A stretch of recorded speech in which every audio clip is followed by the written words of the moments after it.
That's the thing that a lot of times people have that concept that, oh, they're just old and so it's a part of being old. But we don't have to look at it that way.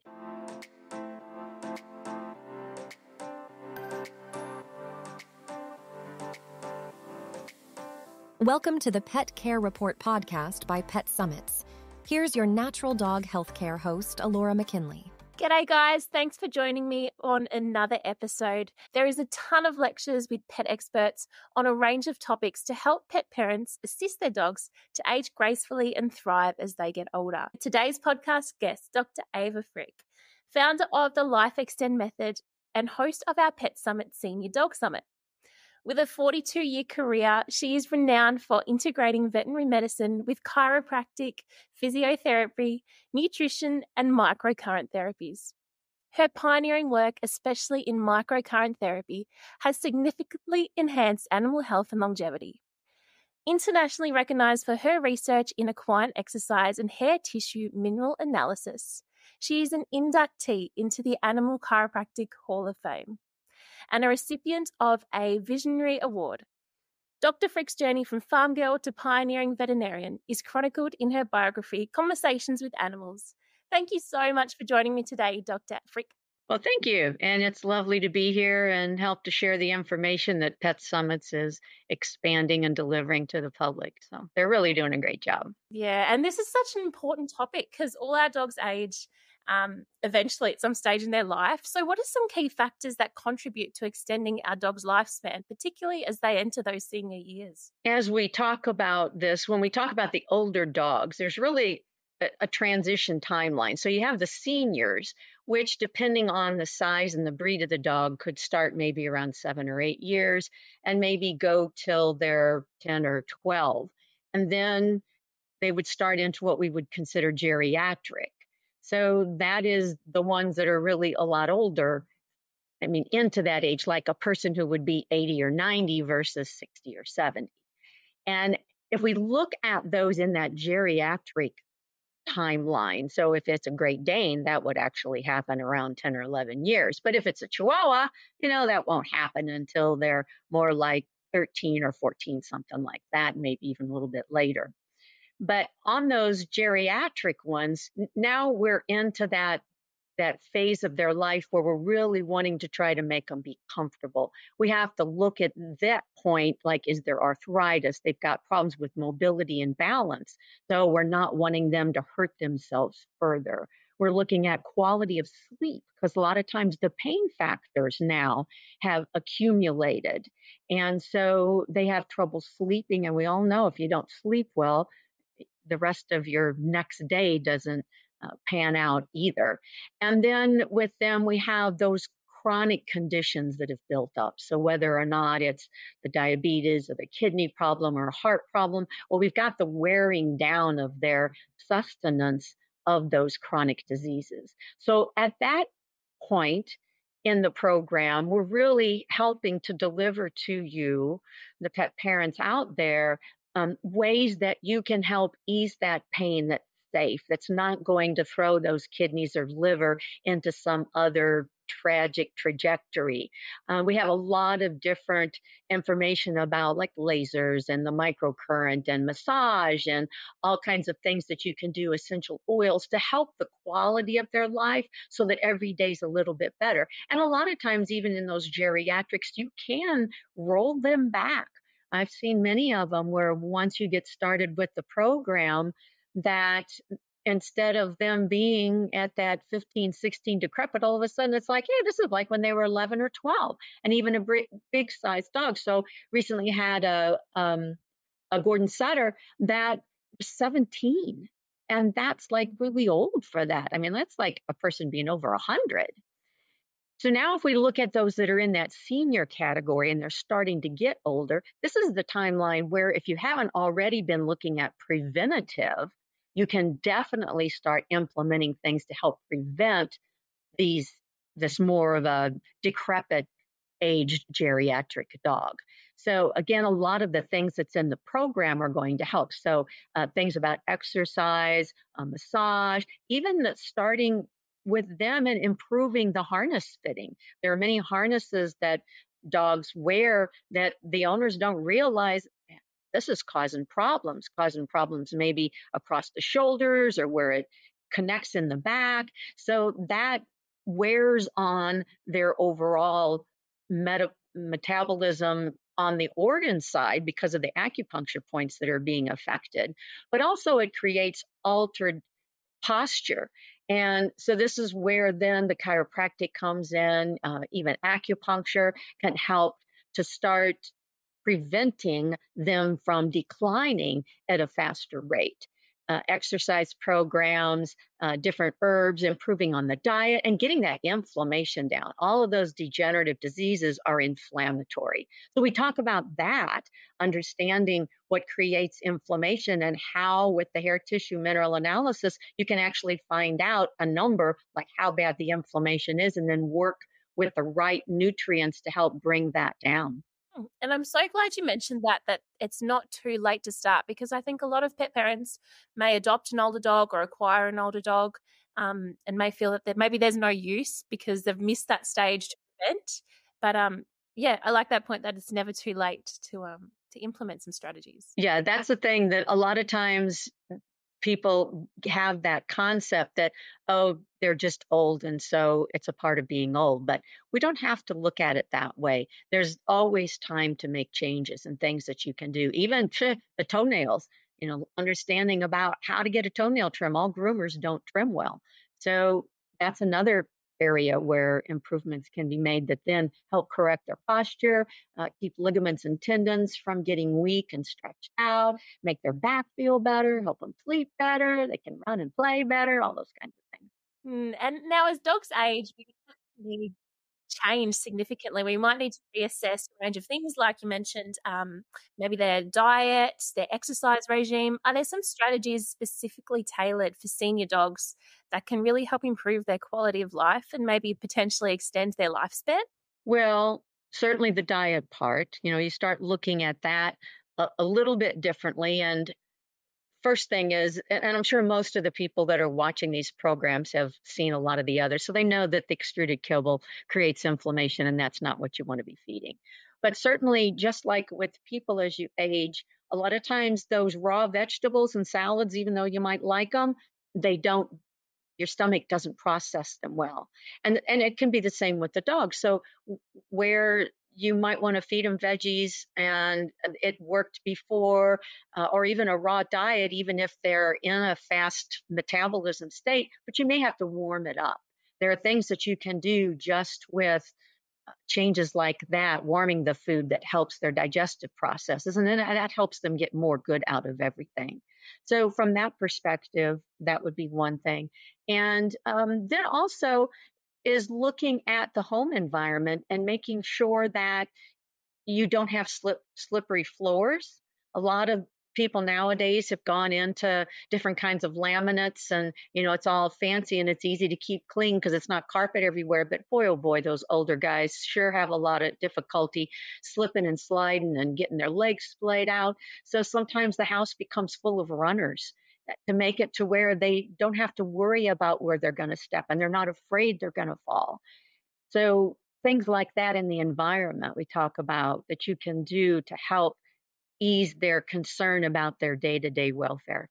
I know that chiropractics is a big part of your field. What kind of things can we do for our older dogs in that sense? So, chiropractically speaking, and of course it would depend on where you live, but there are pretty much now doctors, so either chiropractors that have been trained in animals or veterinarians that have been trained in animal chiropractic all over the world. So, finding somebody that's certified, not somebody that just watched some videos and went to a weekend course and decided, okay, I can do it, because there's a lot to know to do it correctly. And so you could end up with your dog being hurt if you don't have somebody who's been certified in one of these accredited training programs. But the benefit of the chiropractic is the fact that it's instantaneous.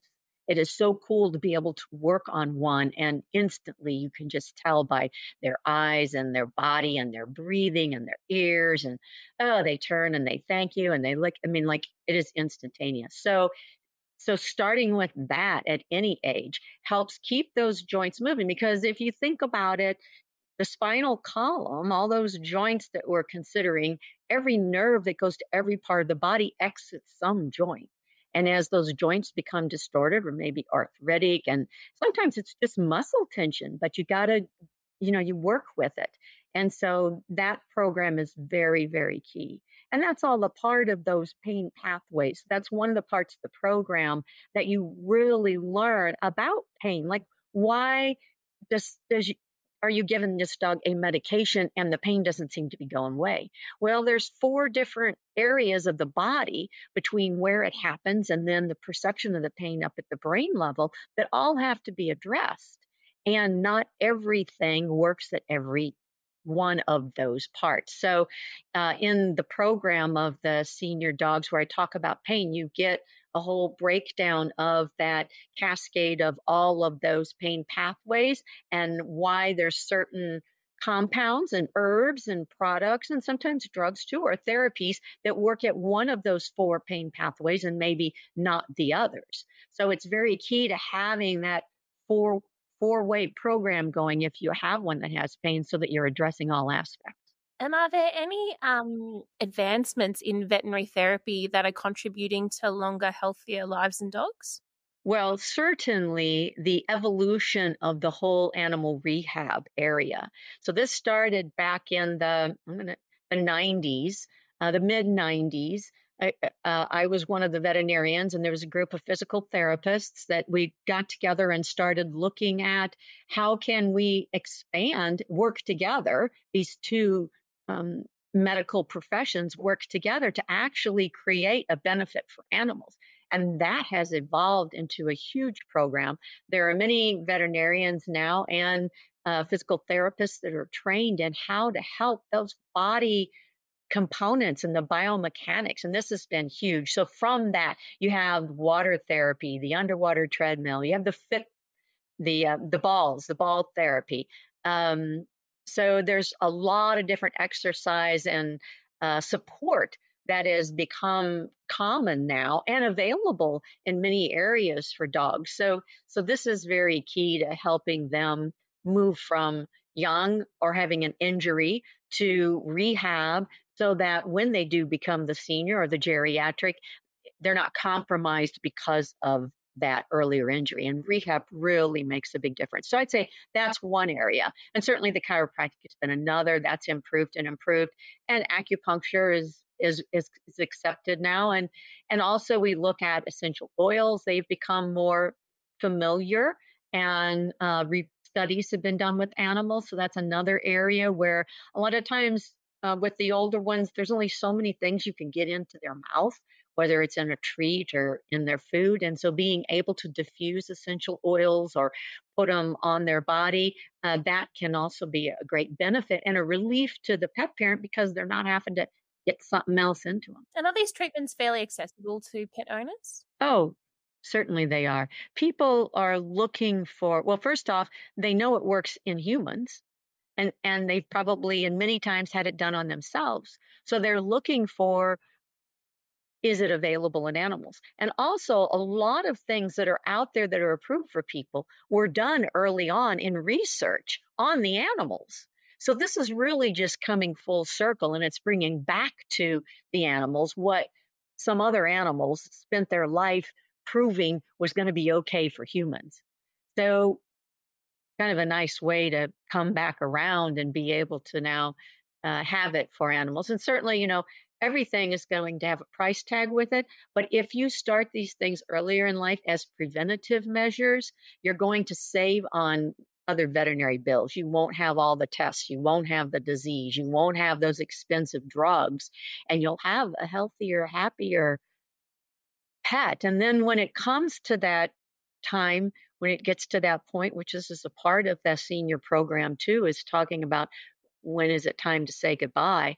There's so much that's happened and developed there. There's hospice care. There are veterinarians that are just specifically about home euthanasia. And there are services that focus on being able to make that departure be less traumatic, not only for you, but also for the animal too. Now, I'm sure you've spoken to a lot of pet parents over your career. Do you find that sometimes they're surprised at the things that they can do to help their older pets? I would say that was more common, like maybe 20, 25 years ago. But like when this was first developing, and even there were veterinarians who didn't think it would work. It's like, oh no, that can't be. So it wasn't just pet parents out there thinking, yeah, right. But we've got a lot of data, a lot of research, a lot of years, a lot of history, a lot of testimonials and success stories. So that obliterates all the original skepticism. And now people really don't object or think twice about something that might appear to be different. I mean, you can find it may be different in America, but it may not be different in India or China or the Philippines or places that have been looking at food and life force and mental health as, and I'm not talking mental health, psychiatrists and drugs, I'm just talking about that oneness with yourself and having that spiritual awareness. I mean, for thousands of millennia.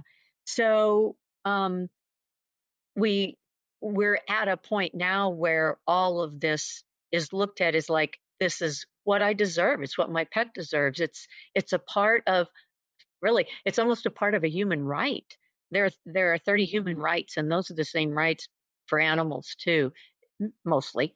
Um, so under our care, that they then fall into that ability to have much, much more than what they were granted, say 50 years ago, when on a farm a dog maybe was looked at as like, oh, it's a farm dog and it wasn't supposed to be in the house. And some people still have rules like that. Animals are outside and you don't have them inside, but not this group. Yeah. This group's like, hey, they're all about one of our family. That's it. That's it. Now, tell us a bit more about the summit. What kind of benefits would people get from attending? Well, some of the points I've touched on, it is a culmination of all of that we've discussed in programs to where they can look at part of a program for as long as they want. They can stop it and pick it up later. So that's a convenience to where they don't have to feel like, oh, I got to spend 4 days watching everything one after another after another. It does go into detail. There's the interviews and there's the PowerPoints and there's just a lot of data, some handouts, there's documents, there's freebies, there's videos on doing like the Tai Chihuahua program, which is taken from Tai Chi for using with the animals for helping support balance and movement and posture. There's just a lot of detail, a lot of fun, and the fact that you can do it on your own timeline. And that's very convenient now. That's awesome. And I think I can go back and watch it for a few months. It lasts for quite a while. Yes. Yeah. Yeah. They've got, like I said, you don't have to just get on it and watch it that evening. If something comes up or that day you need to go, you can watch it in snippets and you can make notes and you can go back and listen to something over again. Yeah. So you make sure you get it all. Yeah. Do you think it's beneficial for pet professionals to listen to the summit as well? Definitely. There's a lot of information. Like each time I listen to one of the different doctors that we have on the program, I mean, I'm likely to learn something too. And I did throughout the different programs that we've done, the senior and the pain, and we're incorporating a lot of that together. That there's always something that can be picked up. And while I try to make it be at a level that any education could grasp and understand, there are some of those parts of the different aspects of what we talk about that are a little bit sciencey and do have a little more detail or go a little bit deeper. But that then allows those who want to know more to know more. I don't ever want to talk down to the public in a way that they don't it's not something they can reach for. I want to provide more information and then they can take the part of it that they need. And sometimes it's like you watch something now and then you look at it a little bit later and you go, oh, I didn't hear that the other time. I didn't catch that. Well, now's the time you need to hear it. And then maybe you didn't. Lastly, what is your number one tip for pet owners to take away from this episode? My thing would be prevention. It would be don't wait until you're in a trap and you feel like you see your dog going downhill fast. There's so much that can be done at any point in time, but start earlier in their life and do a lot of this that we're sharing with you as a prevention. And then you don't have to do as much as it will be later, and you're going to have that dog that lives a longer, healthier, happier life, and then when that time comes, you know you've done everything. So I think that's my tip, is that look at this as prevention, and it's going to help stop other chronic conditions. It could help stop some of these things we talk about, or prevention of cancer and prevention of the liver and the kidney from just, calling it quits. So yeah, and that's my key, is think about it as a prevention. Love it. Thank you so much, Dr. Ava. It's been a pleasure to have you on. Now, where can our followers find more about you? Well, my website is lifeextendmethod.com, lifeextendmethod.com. So you can log on to there, and it has all of my different programs. There's a lot of reading you can do on the nutrition page, the pain page, and there's some videos about, if you haven't ever been exposed to chiropractic, there's some little clips and videos about chiropractic being done on different animals. So I would start with that. You can go there. Then if you have some questions or you're interested in something, you can email me from that website. Beautiful. Thank you so much. We'll put some links down in the show notes.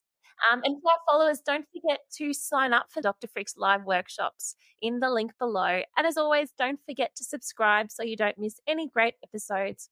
We'll see you next time.